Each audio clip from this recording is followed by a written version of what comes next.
নমস্কার, শুভ সন্ধ্যা। আমি রাত্রের খাবার বানাচ্ছি। এখন শীত পড়েছে, প্রচণ্ড ঠান্ডা, তাই রাত্রে রুটি হয়, ভাত প্রায় হয় না। সব কিছু সবজি দিয়ে তরকারি বানাচ্ছি। বাঁধাকপি, ফুলকপি, বৈতাল, গাজর, আলু সব দিয়ে সবজিটা বানাচ্ছি, আর রুটি হবে।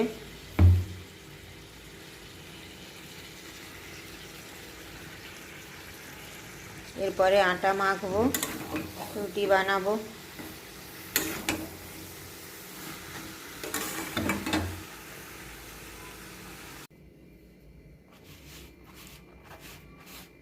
রুটিও হয়ে গেল।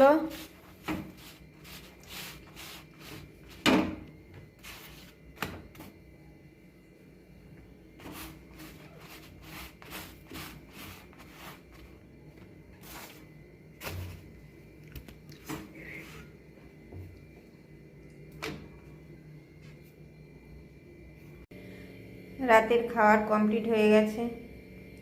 আমার ভিডিও ভালো লাগলে প্লিজ সাবস্ক্রাইব করবেন।